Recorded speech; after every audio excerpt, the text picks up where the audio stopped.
আসসালামু আলাইকুম রহমতুল্লাহ বরকাত আলহামদুলিল্লাহ রবিল আলমিন ওসলাতাম আলা নবীনা মোহাম্মদ ওয়া আলিহি ওয়া আসহাবিহি আজমাইন আম্মা বাদ।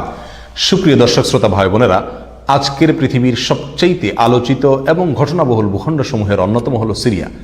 একজন মুসলমানের কাছে মক্কা এবং মদিনার পরে তৃতীয় সবচেয়ে গুরুত্বপূর্ণ এবং পবিত্রতম ভূখণ্ড হলো সিরিয়া।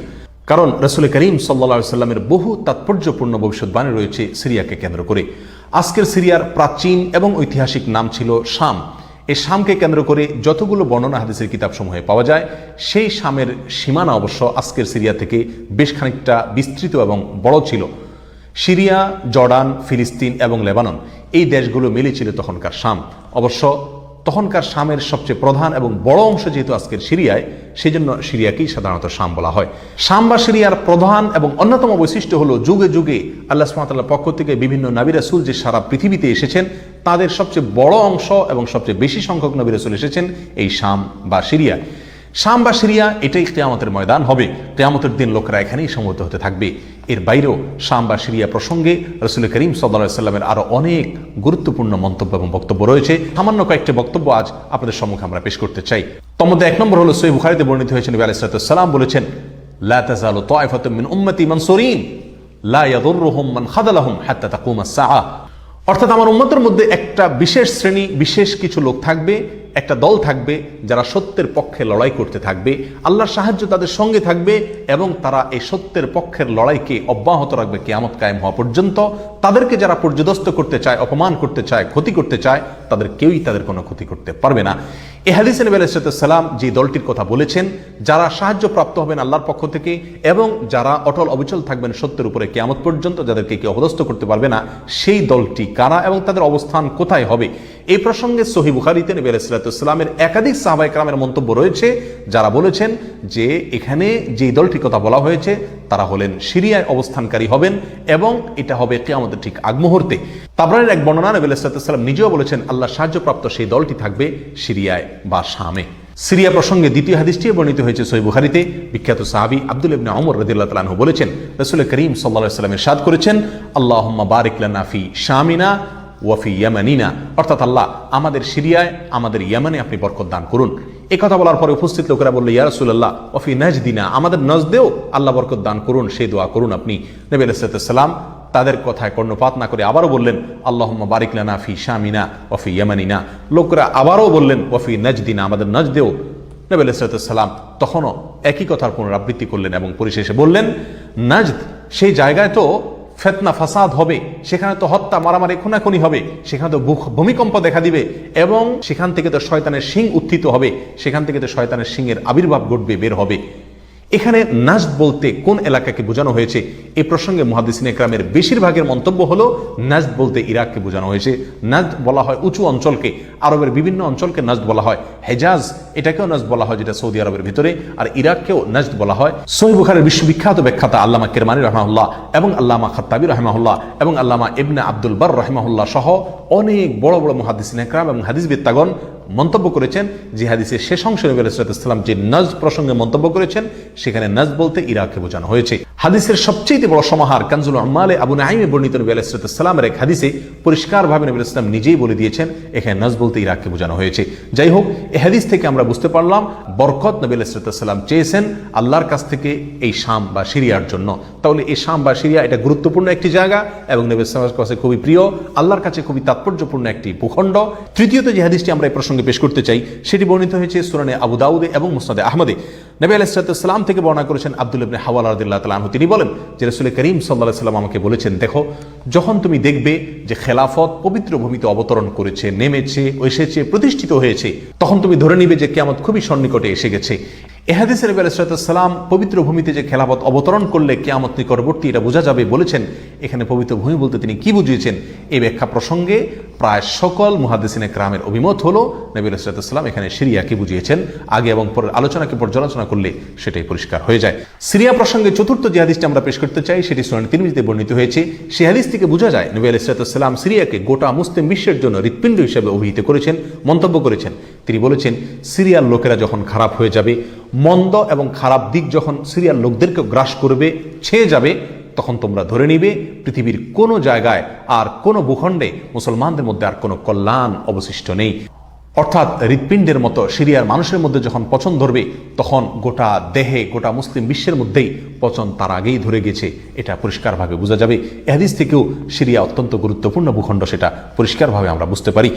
সিরিয়া প্রসঙ্গে ৫ নম্বর হাদিসটি বর্ণনা করেছেন আবু হুরায়রা রাদিয়াল্লাহু তাআলা আনহু, আর এটি বর্ণিত হয়েছে সুনান ইবনে মাজাহ।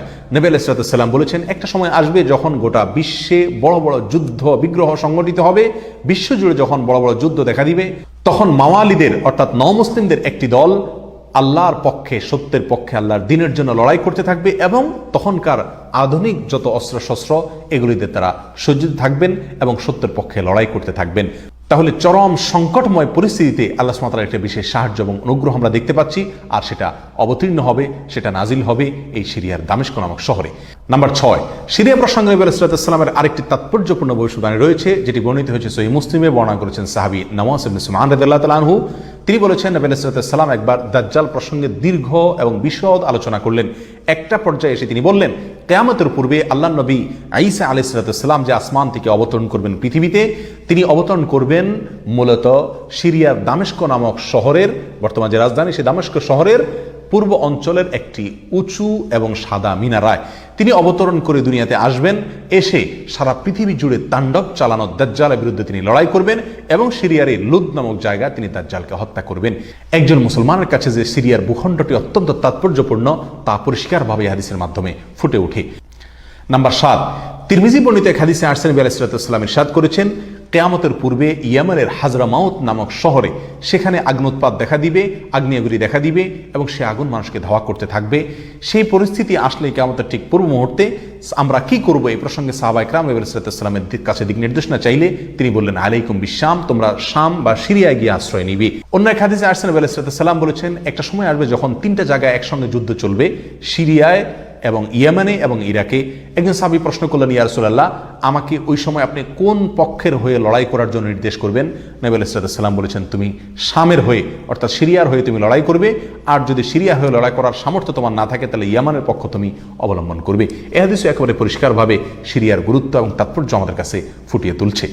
নাম্বার 8, মুসনাদ আহমদ সহ বহু হাদিসের কিতাবে বর্ণিত হয়েছে, কিয়ামতের পূর্বে যে আগ্নেয়গিরি দেখা যাবে, যে আগ্নোৎপাত দেখা দিবে, সে আগুন মানুষকে ধাওয়া করতে থাকবে এবং সারা পৃথিবীর মানুষকে ধাওয়া করতে করতে করতে একটা জায়গায় একত্রিত করবে, আর সেটি হলো সিরিয়া।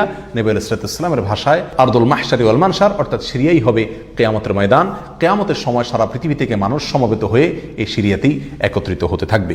নাম্বার 9, নবী আলাইহিস সালাম আরেক হাদিসে বলেছেন, মালায়েকাতুল্লাহি বাসিতু আজনিহাতাহুম আলা শাম, আল্লাহর ফেরেশতাগণ সিরিয়ার উপরে তাদের ডানাকে ছেয়ে আছেন অথবা ছেয়ে থাকবেন। এই হাদিস থেকেও শাম বা সিরিয়ার গুরুত্ব করে পরিষ্কারভাবে ফুটে ওঠে। নাম্বার 10, এক হাদিসে আসছেন, নবী আলাইহিস সালাম তার এক স্বপ্নের বিবরণ দিতে গিয়ে বলছেন যে, আমি একবার শুয়েছিলাম, দেখলাম আমার মাথার নিচ থেকে আল্লাহর কিতাবকে ছিনিয়ে নিয়ে যাওয়া হলো এবং সেটাকে যখন নিয়ে যাওয়া হচ্ছে আমি তাকিয়ে থাকলাম কোথায় নিয়ে যাওয়া হচ্ছে। দেখলাম যে একটা আলোক রশ্মি চলে যাচ্ছে এবং যেতে যেতে সিরিয়ার ভূমি পর্যন্ত সেটা চলে গেল এবং সেখানে গিয়ে অবতরণ করলো। এরপর নবী আলাইহিস সালাম বললেন, আলা ইন্নাল ঈমানা ইযা ওয়াকাআতিল ফিতানু বিশাম, অর্থাৎ যখন সারা পৃথিবীতে ফিতনা ফাসাদ ছেয়ে যাবে তখন ঈমানের ঠিকানা হবে সিরিয়ায়, আর ঈমানদারদের আশ্রয়স্থল হবে, শেষ ভরসা হবে সিরিয়া। সম্মানিত ভাই বন্ধুগণ, এই হাদিসগুলো থেকে পরিষ্কারভাবে ফুটে উঠলো যে মক্কা মদিনার চাইতেও ঘটনা বহুল হবে কিয়ামতের পূর্ব মুহূর্তে শাম বা সিরিয়া নামক ভূখণ্ড। আর সেই শাম এবং সিরিয়াতে আজকে জুলুমের স্টিম রোলার চলছে। সারা পৃথিবীর সবচাইতে বড় কসাইখানায় পরিণত হয়েছে শাম বা সিরিয়া। এখানকার নিরীহ নারী, পুরুষ, শিশু, সাধারণ মানুষ আজ তাদের রক্ত সম্পূর্ণ হালাল মনে করা হচ্ছে। ত্রিমুখী বা চতুর্মুখী লড়াইয়ে আজ সেখানকার মানুষ বলির পাঁঠা হয়ে গেছে। সারা পৃথিবীর সবচেয়ে বড় কসাইখানায় পরিণত হয়েছে। সেখানকার নারী, পুরুষ, সাধারণ মানুষ সকলের আর্তনাদে আকাশ বাতাস ভারী হয়ে উঠছে। জালেম অত্যাচারীদের জুলুমে সেখানে রক্তের গঙ্গা, রক্তের বন্যা আজকে বয়ে চলেছে। আল্লাহ সুবহানাহু ওয়া তাআলা আমাদেরকে ক্ষমা করুন। আমাদের অক্ষমতা, আমাদের অপারগতা, আমাদের অলসতা, আমাদের উদাসীনতা, আমাদের দায়িত্বহীনতা এর জন্য না জানো আল্লাহর গজব আমাদের উপরে, আল্লাহর আযাব না যেন আমাদের উপরে নাজিল হয়। আজ সারা বিশ্ব বিবেক নীরব হয়ে আছে। মুসলিম বিশ্ব পর্যন্ত নীরব দর্শকের ভূমিকা পালন করছে। আপনার আমার মতো সাধারণ মানুষ আজকের বিশ্ব ব্যবস্থা আমাদের হাত পাকে একরকম বেঁধে রেখেছে। আমরা তাদের পাশেও দাঁড়াতে পারছি না। অতএব কমপক্ষে আল্লাহর কাছে দোয়া করি, আল্লাহ আমাদের অক্ষমতাকে ক্ষমা করুন, আল্লাহ তাদের সাহায্য করুন, তাদের সহযোগিতা করুন, জালেমদের কালো হাতগুলোকে আল্লাহ সুবহানাহু ওয়া তাআলা ভেঙে চুরে চুরমার করে দিন। প্রিয় বন্ধুগণ, নিরাশ হওয়ার কোনো কারণ নেই। সিরিয়ার মানুষদের দিয়ে আল্লাহ সুবহানাহু ওয়া তাআলা অনেক বড় খেদমত নেবেন। হয়তো তাদের পরীক্ষা চলছে, আল্লাহর সাহায্য ইনশাআল্লাহ অচিরেই আসবে। আল্লাহ সাহায্য তাদের সঙ্গে আসুক এবং সকল প্রকার জালিমদেরকে আল্লাহ সুবহানাহু ওয়া তাআলা ধ্বংস করুন। সেই দোয়া আল্লাহ সুবহানাহু ওয়া তাআলার কাছে আমরা রাখি। ওয়া আখিরু দাওয়ানা আলহামদুলিল্লাহি রাব্বিল আলামিন। আসসালামু আলাইকুম ওয়া রাহমাতুল্লাহি ওয়া বারাকাতুহু।